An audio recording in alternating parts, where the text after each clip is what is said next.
For today's sponsorship, I want to thank the Mid-Ohio Regional Planning Commission, and their table is right up here. Thank you all for.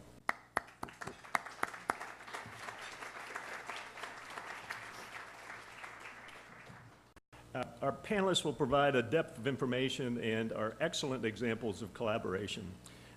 Their complete bios are in the forum program, so I'm only going to give them a brief introduction. Our first panelist is Bart Anderson. He is Superintendent of Educational Service Center of Central Ohio. Welcome, Bart. Please come on up. Next, we have a pretty familiar personality, Jenny Barney. She is senior partner with Collective Genius and is past mayor, city council member, and city manager of Upper Arlington. Welcome, Jenny.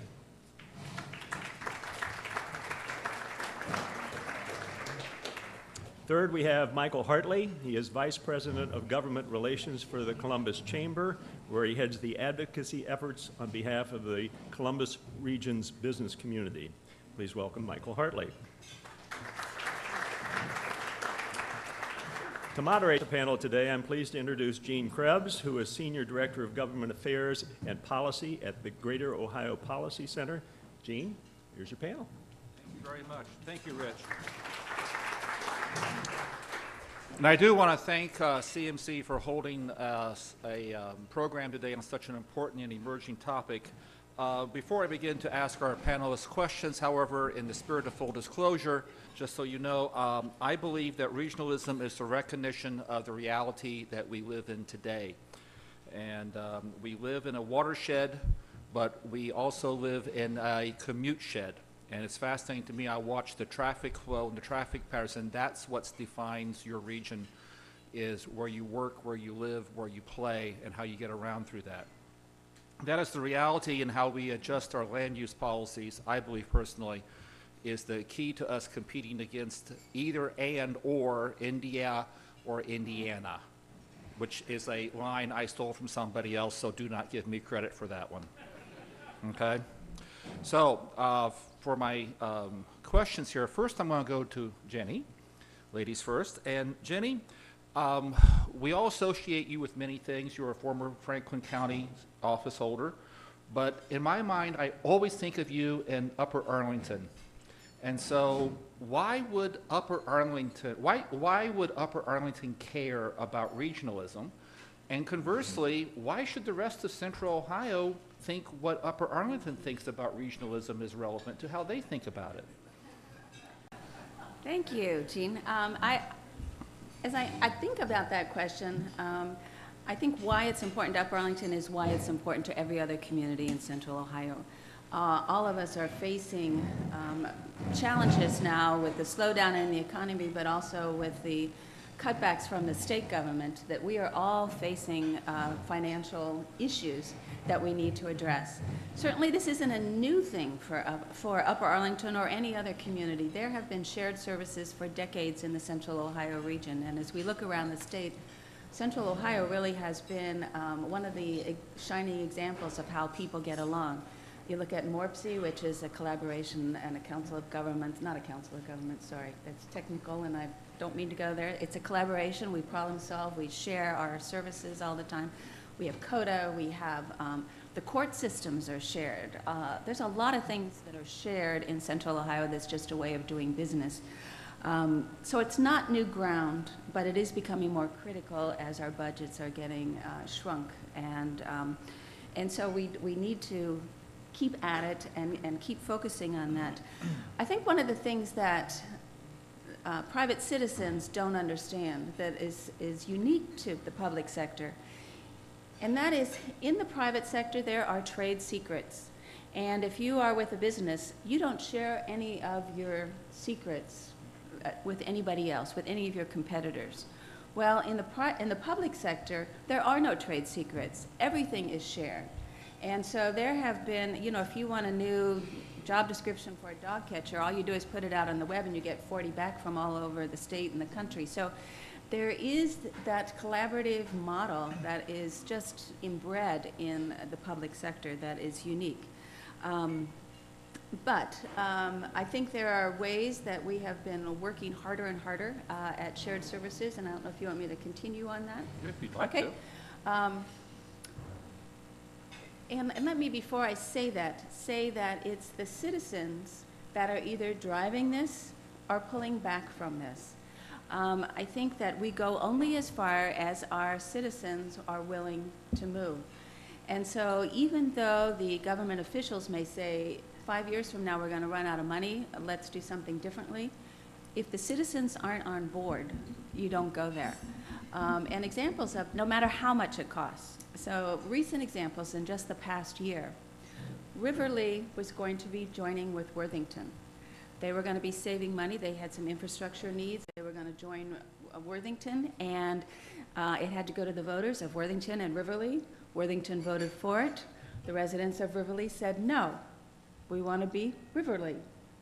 Another example that was just very recent in the last couple months is Marblecliff. Now, Marblecliff is a very small village. They have for decades been contracting with Grandview Heights for their services. They get good service. The price is higher than, well, this past year they decided they would go out for a bid. They were able to save significant dollars from the city of Upper Arlington, almost $500,000. They chose not to do that because the citizens, the residents, wanted to continue their relationship with Grandview Heights. So that's how the public's elected officials went. So, you know, we can throw all these things at the public officials, but if the citizens aren't ready to go there, no matter how much it costs, you're not going to go there. But I think one of the successes for all governments has been in the backroom services. For decades, risk management has had a group, risk management insurance. And so there's a collaboration that's worked on that for decades. Purchasing, there has been purchasing agreements and shared services, and you buy off of state contracts, and there are consortiums, and so you get the best deal you can. And so that's been going on for a long time. Most recently, there was a group of folks in Franklin County of communities, I think there were all the ones in Franklin County, looked at fleet maintenance. Everyone has trucks and everyone has to take care of them, and so they're looking at that. Can they share things? Can they share training? Can they do maintenance on other people's trucks? Certainly there's been a lot of collaboration on that before. Dean Ringel, who I see right in front, collaborates with all the local governments and helps them out when they have equipment that they need and whatnot. But that's one thing. The new thing that's coming out of that the fleet maintenance managers have never really had conversations, so they're finding a lot of things that they can partner on, whether it's making signs or whether it's training, so where it's buying different parts, so they're collaborating on that way. Other things aren't quite as easy. Those are all, everyone wants to save money. Nobody wants to give up revenues, and so the sticking point for all communities has been the economic development piece and how we get companies to come into our cities, because in Ohio, that's how cities make and earn their revenues. And since you brought up economic development, we'll use that as a segue over to Mike Hartley of the Columbus Chamber. And I'm reminded of that Calvin Coolidge once famously said, "The business of America is business." And if he were alive today, he'd be very old. But just now hit me going, pull that one back. But in any case, the business of Central Ohio essentially is business. This has a very strong pro-business ethic around here. And so from speaking on behalf of not just of all business people in Central Ohio, it's a burden for you here, but what is the value of regionalism to business? And how do you see business being involved in regionalism, and why should business care about regionalism, and why should the citizens out there also, goes to Jenny's point, why should they understand that how can they understand that business takes a very in-depth look and examination at regionalism as they move forward? Well, thank you, Gene. I'm going to answer that actually in, I think, two parts. Practical. Regionalism means coordination and, acting to save money, leverage assets, presenting a united front in terms of business attraction advocacy. In many ways, we're not competing against the town just down the road. We're competing on a global scale. And, the power of technology, you mentioned back room, allows government to be, close to the constituents. Think 911, and that's a great idea. That's a great kind of shared service that we all recognize. People live and where they work and where their kids go to school. That matters to businesses, to the business community, to folks looking at Central Ohio. And, we need to find ways to operate regionally. It maximizes the impact of tax revenues and makes citizens feel better, knowing their tax dollars are being used efficiently and effectively. On the economic development side, Gene, we should care because it directly affects and improves the quality of life and job opportunities.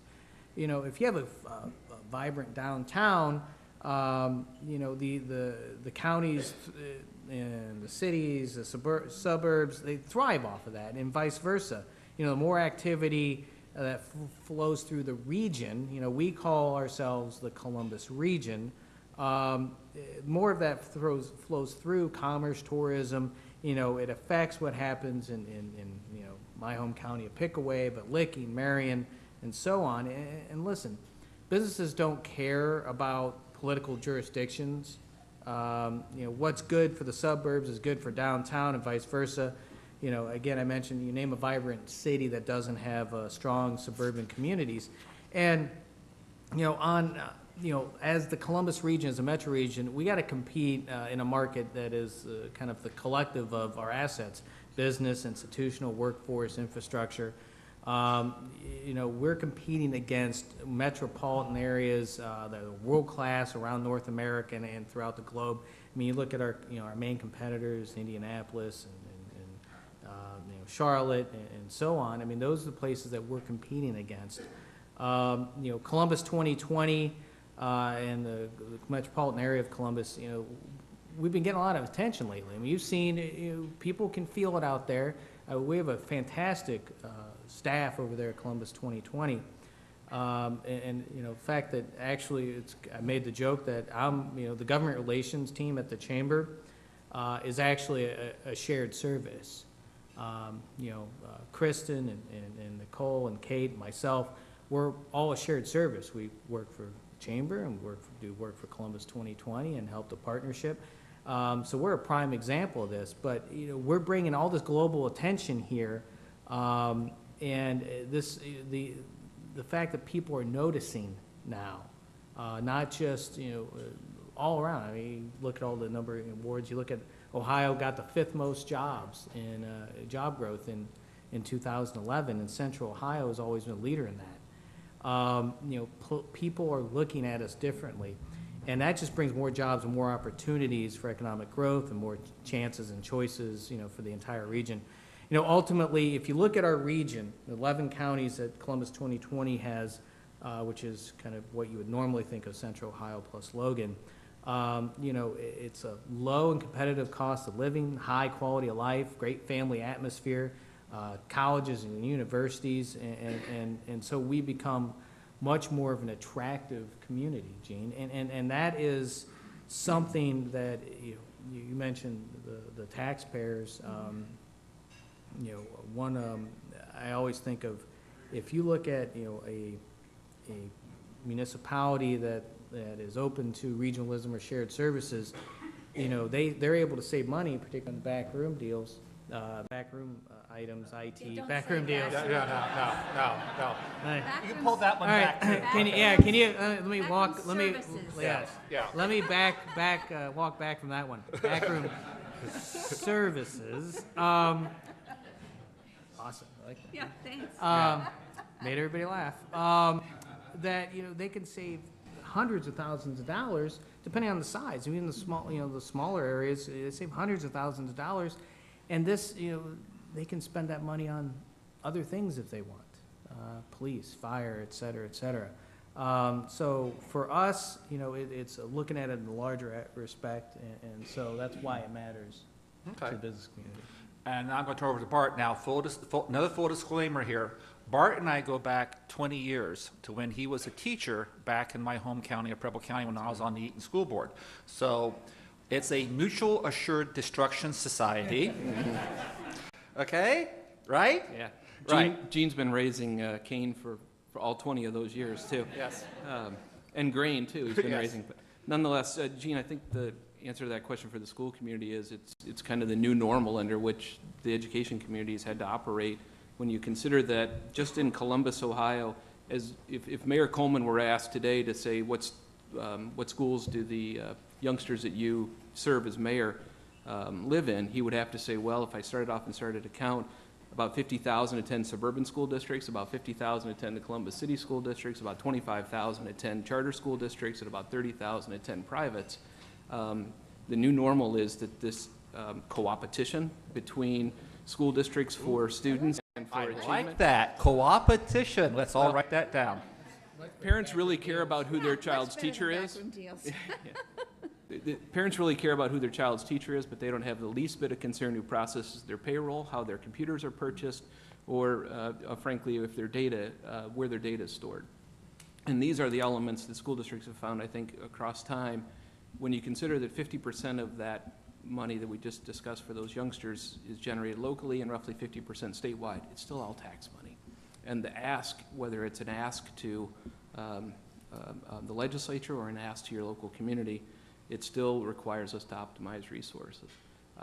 And so some school districts, obviously that ratio is substantially higher in their local share of state, but it's still a state ask.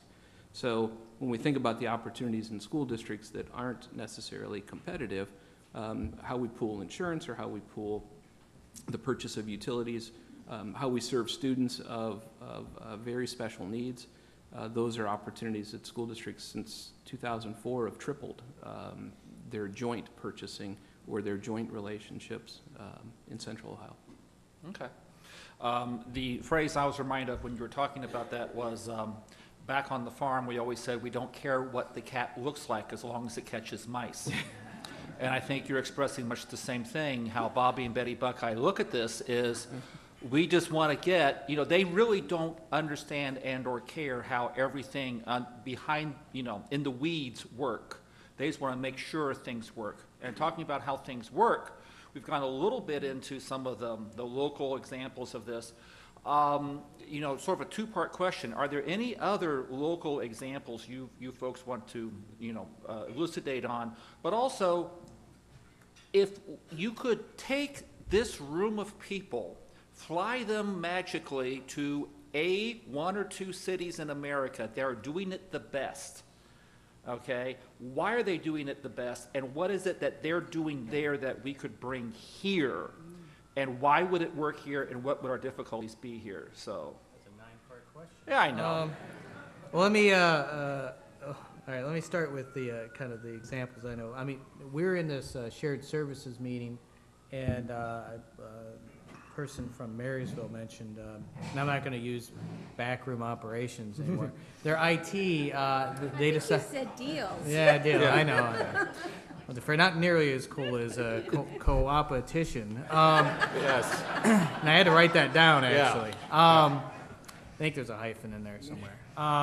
But they worked on their ITs, and the shared service saved like $800,000 in Marysville, folks, in IT. And all right, take that and say, okay, if we do this in other areas, other suburban cities, other metropolitan cities, what can the savings be? It's significant. And I'll give you another example of in my previous life what I did. We came in, or I'll say we, now they, but when Governor Kasich came into office, there was 33 IT directors in the administration, 33 different departments. And as you can imagine, Governor kind of lost his mind on that one. And I will give credit. Randy Cole's in the audience here, and is the guru of shared services. And I would know nothing about it if it wasn't for sitting through for the time I was there, sitting through his presentations and just getting the knowledge from Randy that and I know they're working on consolidating and going through that. But to give you an idea of how that worked, we're up there in the 30th floor in the governor's office. And our email system could not interface with the Department of Development, which was one floor down. You imagine how that went over. So To give, you know, and you asked for examples of places that are doing it right. I just looked down this table. Bart Anderson, the folks at ESC, they are absolutely, in my opinion, folks we should hold up as an example of folks who are doing it right. I mean, the ESCs around the state are doing it very well, but here we are blessed to have, you know, Bart leading the effort and the local ESC. I mean, they do it right. And if we can, as talking to somebody in this audience who remain nameless, Mark Reel, who, you know, we're talking about the education, a few different things going on, and I'll tell you, if we could model a lot of the things, Bart, that you guys do over there to not just education, but further, we'd be doing pretty damn well. I appreciate that, but I'll take the opportunity. You are blushing, you do know that. I'll take it as the opportunity to use it as my pipe dream example of one around the nation. So Rhode Island, and I'm going to use a Rhode Island example, and please let me just explain this for a second. If you say Rhode Island, you may think that's not a state comparable to Ohio, but Rhode Island as a region is very comparable to Central Ohio. About the same number of school districts, about the same number of residents, and a capital. Rhode Island took their special education and special transportation needs. An unintended consequence of choice across the school community is transportation needs dramatically increase. Every time a charter school opens or closes, or a school district has a student request to go out of district somewhere, the permutations dramatically increase. Fun math problem, right? Big challenge for yellow buses. Every one of us has seen a yellow bus drive by with 3 kids on it and wondered why. This is my pipe dream of pipe dreams. $110 million are spent on inter-district transportation in Franklin County. That's the bus that leaves Westerville and goes to Buckeye Ranch. That's the bus that leaves Dublin, Scioto, and goes to the Metro School. That's the bus that leaves Arlington and goes to St. Charles. So we looked across with some Ohio State University faculty, some modeling of that. Buses, an empty seat on a school bus, when you see one go by, if you want to run that for the entire year, $1,200. So you wonder what an empty bus costs? We've got a number on it. I'm sorry, an empty seat costs. Imagine this from the standpoint of, again, it's the Olentangy bus that's still got to get to St. Charles and rolls directly by Worthington Kilbourne, and we can go on and on with these examples. We think conservative modeling of that is in the range of 30%. So you say, well, okay, what if it's, you know, what if it's really poor modeling and it's 10%? It's 10% of a huge number, $120 million. Let me really relay that a little deeper to you. It's a 1 mil levy, Franklin County wide. So we think about these consistencies. So what the public service community had in 911, by safety services, I guess, the school community really needs in a data service around school bus scheduling and monitoring. We know this from a little example we've done. We run a substitute pool where we originally started scheduling substitute teachers for a number of school districts, about half of the districts we serve. We now actually roll that same data file up and do the payroll component on the back end as well.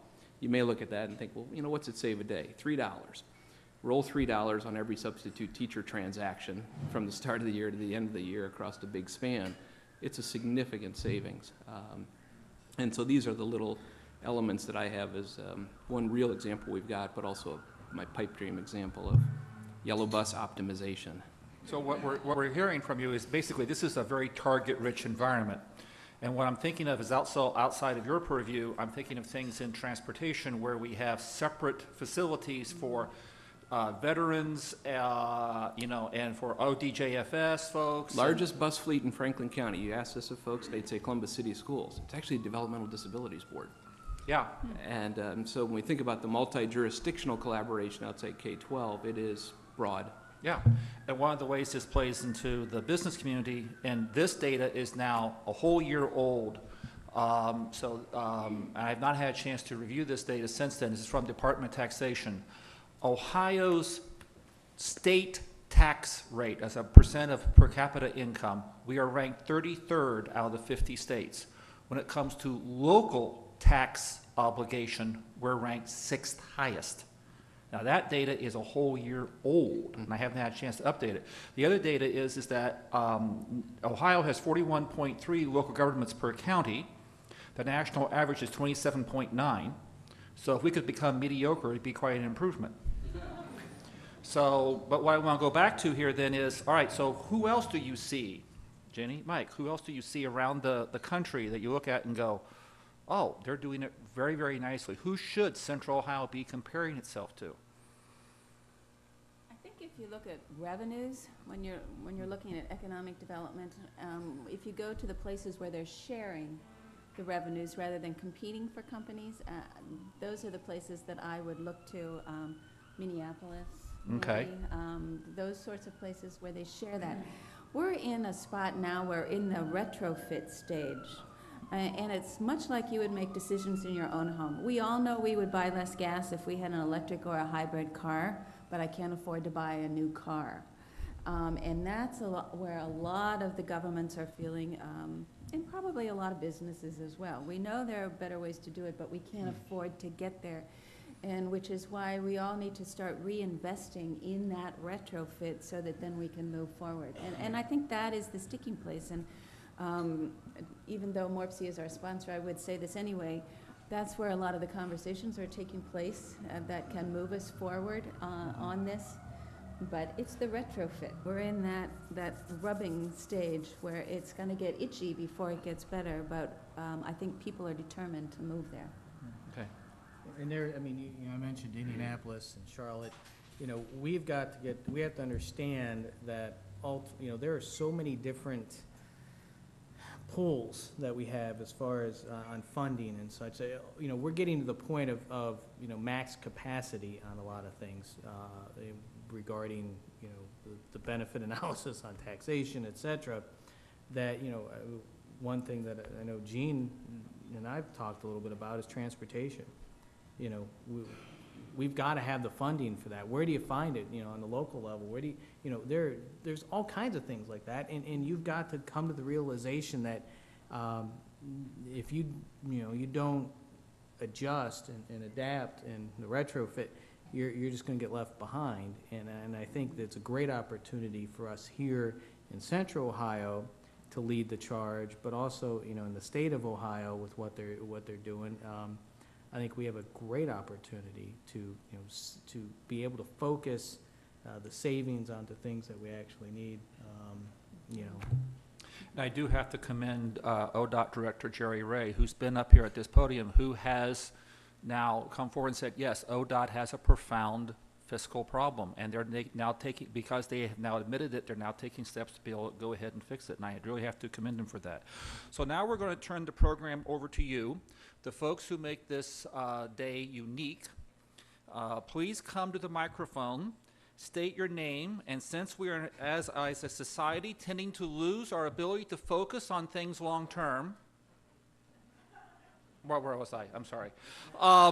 Please refrain from a long dissertation monologue as to, what's going on. Just state your name, get the question.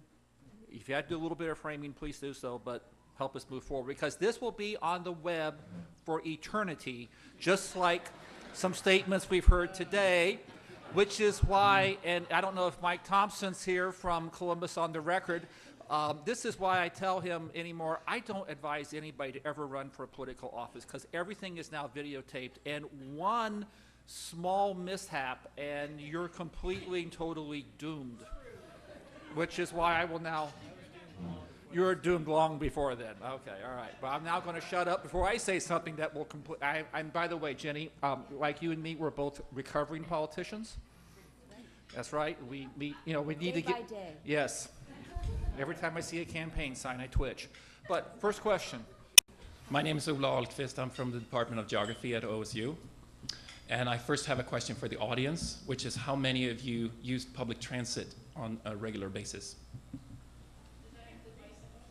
Yeah. Okay. And I hand it over to you to take that as your cue to address that for smart growth. Okay.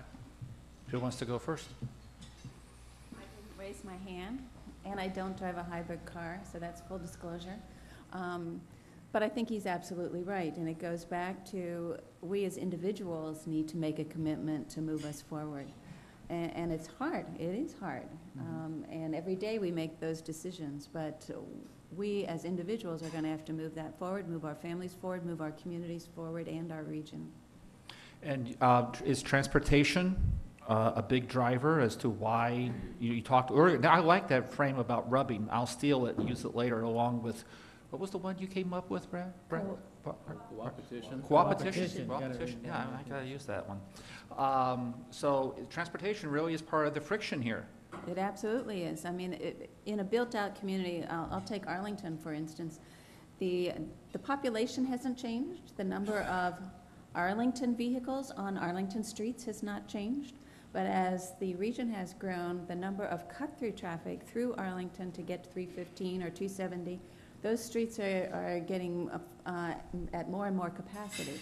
And so the ability to hop on a public transportation, the ability to walk to do your business, your daily quality of life business is essential. And I think we're seeing that as the prices of homes in the first-ring suburbs, I think in the last reevaluation, Bexley, Grandview, Arlington, all either went up or stayed firm, and the outer ones all went down because, you know, when you only have a limited number, you know, and it's because of that transportation, it's key. Yeah.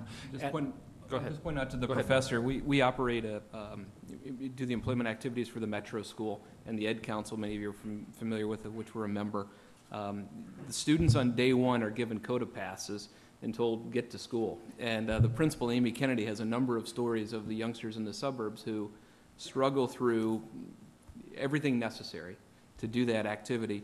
And the learnings that come about in terms of that's also how they get to their internships. So when they leave the Metro School to go, whether it's on Ohio State's campus or Battelle, the Franklin Park Conservatory to Coastside, to Mid-Ohio Food Bank, they have to use public transportation across that. It is a tremendous learning for those youngsters. From the standpoint of also the school intersection, the yellow buses with CODA, the professor may be aware there's some intersection where CODA has some familiar transportation opportunities, but can't use necessarily exclusive student transportation. So there's probably also some public policy barriers to larger government usage that Ohio State and others could be helpful within. And what this reminds me of from the business perspective, I know there are many realtors in the room. Realtors are starting to tell me now that the young people, like we have from Greater Ohio here today, we have Allison Goebel and Samantha Spurgel sitting back there and wave. Yeah, everybody, because that way you can go up and say to them, so how do you keep him straight? Oh, God bless you. Is that there's a website called walkscore.com. And increasingly, the youth are turning to walkscore.com as their first sort as to where they buy or rent a facility. And it's that walkable community for the young and the restless, the young professionals, what they find key. Next question. Hi, I'm Ken Thompson. I'm an architect. I live in Marble Cliff. You talked about the example of Marble Cliff services and being competitively shopped with Grandview and Upper Arlington. Very divisive sort of engagement. And I sat there thinking, like, this should just be about merger rather than, you know, subcontracting services. And can you tell me a little bit, you know, from a political viewpoint of what is possible? You know, why isn't Upper Arlington, Grandview, and Marble Cliff all one group? Same goes for Bexley, Whitehall, or whatever it may be. So that's my question. Well, I think part of it is you have 3 elected councils. But I do think as we move forward, I would not be surprised if 30 years from now they were all one community. That's seamless going in between those, and I think we're moving more that direction. We share a lot of things, and so I would not be surprised if they were one community, the Tri-Village, or it's already called the Tri-Village area. So I think we're heading that way, and probably other communities are as well. So County Boards of Education became educational service centers. Larry Flowers, many of you are probably aware, was one of my bosses at one point in time as a school board member. Our elected president, Joyce Galbraith's here. We went through a merger in 2009 of the Delaware and Union counties educational service centers with Franklin County. The gray hair was not existent at the time. Unwinding levels of government, in this case about $100 million, 3,000 public employees. It was not that scale in 2009. Unwinding and creating those new relationships is an advent that I can only share with you, is something that requires great testimony to your own kind of self-fortitude. Frankly, the voters aren't always in it, right? And local officials, I was blessed, they were able to kind of put it out of the way, but it took a lot of care and feeding for people to say, and in our case, we honored every contract through a sunsetting provision, but those are hard conversations. Well, now you bring up an interesting point going to education. Rittman schools and Orville school districts, northern Wayne County, two rural, small, non-contiguous school districts, have merged their superintendent, treasurer, what's sometimes called the back office stuff. And you're not going to live that one down ever, I'm sorry. But their savings is $275,000 a year. And from that, for the first time ever, they've hired a school teacher who can teach French. Okay? So, cost savings to the taxpayer, better quality service. So, will we see that occur here in Central Ohio? What will push it? And how should the leadership, and this, you have here a whole bunch of leaders, what can they start to do to nudge the conversation along? Collaborative agreements. My office is presently supplying the superintendent to the Marysville School District. So the cooperative agreement superintendencies, I'll give you my, 1996, I was the superintendent of all the Lake Erie Islands. That's a great superintendent's job, but there's 4 school districts up there. You got to drive a boat? Boat and airplanes, you name it. It boils down to this in my mind, Gene. These are local boards of education. I have to say we're going to have an understanding that somebody may not make every football game. They may not make every basketball game, but what's key is to operate the organization effectively. And those are really local elected officials who could be helped from the standpoint of cooperative agreements that have worked. And, I think the question's been asked, what's going to get us there? And I think it's kind of like making a diamond, time and pressure. Ultimately, we will reach a critical mass. Okay. Where you're going to have an option that people will not accept, an option that people must accept. And that's going to, over time and pressure, They'll go for it. eventually they will. Jenny? I just wanted to add that I was reading in the Wall Street Journal, I think it was last week, there was an article, I think a book's been written, and the example they brought forward was a small island that's part of the Vanuatu Islands. It's only 13 miles across, and they speak 10 different languages. And the book was all about the need to have a culture, hanging on to your culture. And I think that no one wants to be vanilla. And if we merge all these and we become vanilla, no one's going to be happy. So we've got to figure out, how do we keep that flavor of a German village or a Worthington or a Westerville and still have the shared services? Because we make choices of where we live and how we live. And to think that our choice is not the right one, we're going to get a lot of people angry. So it's keeping that local culture, that local feeling of community and flavor, but doing, finding what works financially as well. Jane? I'm Jane Scott. I'd like to go back to transportation just a second. Back, I don't know, one of the programs that we've had over the last, I don't know how many years, I asked the question, in Europe, where my husband grew up, the kids took public transportation to school, and nobody thought a thing about it. We have COTA buses, we have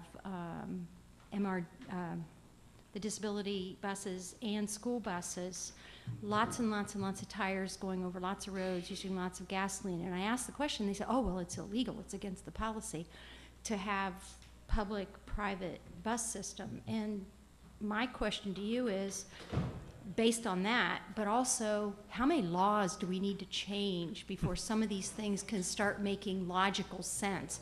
I was on the Brewery District Zoning Commission, and for so long we were required to have X number of parking spaces and blah, blah, blah, blah, blah. Well, it's really easy to park downtown, and it's really cheap to park downtown, and there is absolutely no incentive whatsoever for me to walk a block and take the bus, when we require X number of parking places downtown. So my ultimate question, how many laws do we have to change and who's in charge? People and lots of laws. Yeah. And I think Jane's point also goes to the fact that most, for example, at Upper Arlington, general rule of thumb is you require school districts, shopping malls to have enough parking slips for 2 days each year, the day after Thanksgiving, the day after Christmas. That's right. And it's very disruptive, it's expensive, It's ridiculous. subtly discourages. So there's a local aspect of this, and from the state level, it goes to the state various programs and things of that nature. You know, the economic development programs can probably do that. I do want to bring up, we've skirted around the question, and I'm going to end with this and Jenny's looking at me going, oh my gosh, what's he going to go with? A very difficult and sticky question.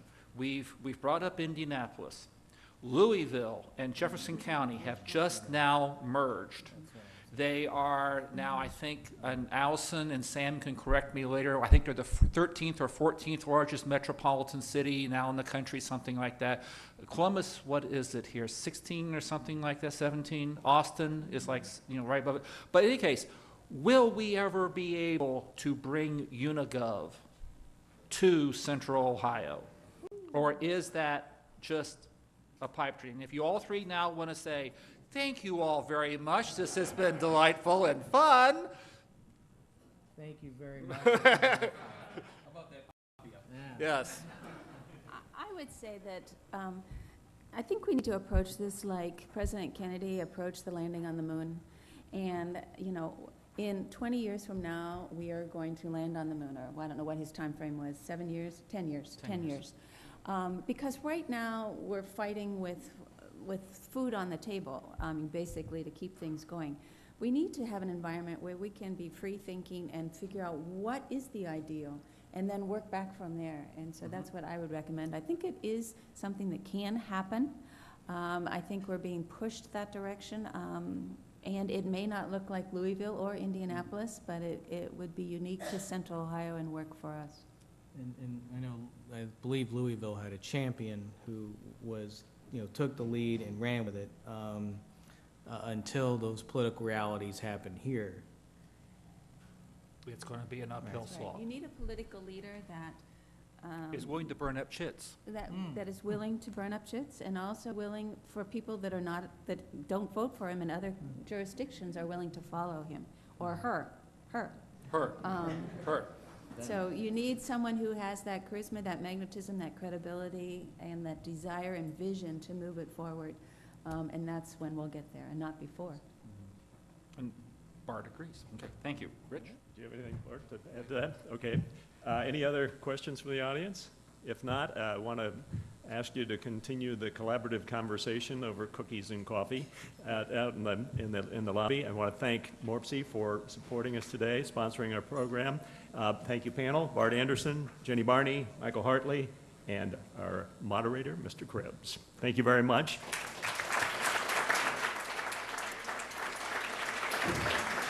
One more thing, sign up for next week. The Tales of Shale will be a big one. And have a good afternoon.